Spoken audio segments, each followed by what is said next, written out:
안녕하세요. 한의사 이경입니다. 26년도도 중반을 향해 치닫고 있는데요. 자, 여러분 모두 잘 지내고 계신가요?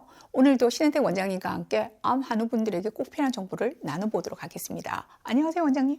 안녕하세요. CS 한방병원 병원장 신혜택입니다. 반갑습니다.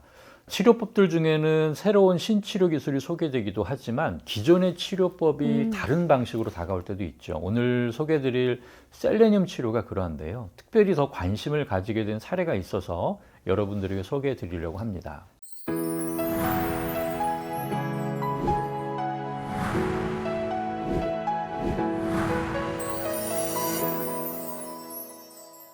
셀레늄 치료라고 하면 이미 많은 암 한우분들이 알고 계신 그 치료잖아요. 비타민C나 글루타치온과 더불어서 대표적인 항산화 치료로 면역 증강과 수술 후 회복 등에 도움이 되죠. 특별히 관심을 가지게 되었다고 하셨는데 어떤 사례인지 궁금합니다. 최근에 셀레늄 주사 치료로 조금은 특별한 경과를 보이는 그런 케이스가 있어서 소개를 드리려고 하는데요. 셀레늄은 경구제와 주사제로 활용되고 있죠. 고용량 비타민C 주사 치료처럼 일정한 혈중 농도를 넘게 되면 항암 효과를 기대할 수 있는 그런 치료제로 다들 알고 계실 겁니다. 그런데 지금 말씀드릴 환자분의 사례는 일반적으로 사용하는 고용량보다 한 3배 정도 높은 초고용량을 쓰셨던 분이세요. 자, 저희 병원에서는 이전에는 한 번도 사용하지 않았었던 그런 용량이어서 처음에는 저도 좀 망설였었는데 이 환자분께서 이미 다른 병원에서 그 방법을 이제 시행하고 오셨던 그런 프로토콜이었고 환자분 본인이 강력하게 원하셨기 때문에 그대로 이제 시행을 하게 되었죠. 어떤 암에 이완된 환자분이실까요? 난소암 원발이셨는데 이제 재발되면서 여러 부위에 다발성으로 전이가 된 그런 상태셨고요.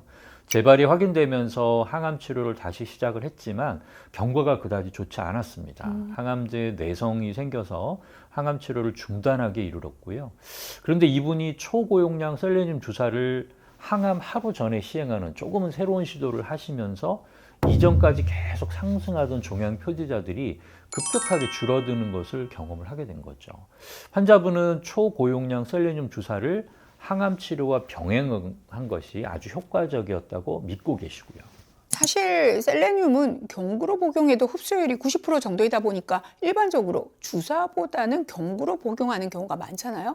근데 초고용량 주사라면 그 용량이 어느 정도를 말하는 걸까요? 이분의 경우는 항암 치료를 하시기 하루 전에 12,000 마이크로그램을 주사를 하셨습니다. 일반적인 고용량보다도 한 3배 정도 이르는 그런 양이죠. 다른 치료도 마찬가지겠지만 셀레늄은 특히 이 고용량을 사용할 때 독성에 대한 우려가 있지 않습니까? 근데 그 정도의 양이라면 이게 문제가 좀 될 것 같은데요. 저 역시 이제 이전에 사용하는 양보다 많이 높아서 안전성에 대한 염려로 이제 관련된 연구들을 찾아봤는데요. 18,600 마이크로그램까지는 독성에 대한 염려 없이 안전하게 사용할 수 있다는 연구 결과를 확인할 수가 있었습니다.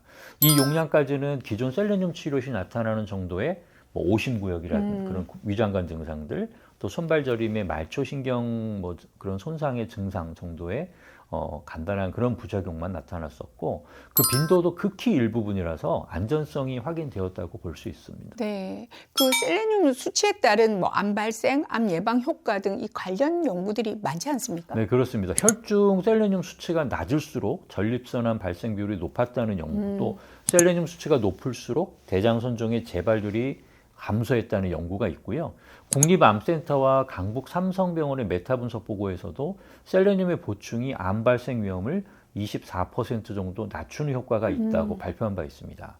또 다른 연구에서도 셀레늄의 섭취는 대장암이나 직장암, 또 전립선암, 유방암, 난소암, 그리고 폐암과 혈액암의 발생 위험을 낮춘다는 보고가 있고요. 그러면 이쯤에서 셀레늄이 어떤 기준으로 그런 효과를 가질 수 있는지 셀레늄의 암 치료와 예방 효과에 대해서도 다시 한번 정리해 보면 좋겠습니다. 크게 3가지 정도로 정리해 볼 수 있는데요. 첫 번째는 셀레늄이 들어가게 되면 암세포 내에 존재하는 글루타치온과 합쳐지게 됩니다. 이때 만들어지는 셀레노 디글루타치온이라는 것이 암세포 내에서 활성산소를 만들어내면서 암세포를 사멸시키게 되는 거죠. 또 두 번째로는 암세포에는 SH기라는 것이 다량 존재해서 혈중에 돌아다니는 피브리노겐이 여기에 달라붙으면서 암세포를 보호하는 방어막을 만들게 되는데요. 셀레늄이 이 SH기에 먼저 달라붙어서 암세포가 방어막을 형성하는 것을 방해하는 작용을 하게 되는 거예요. 네. 즉 방어막이 무력화되면서 항암제나 면역세포가 암세포를 사멸하는데 도움을 주게 되는 겁니다.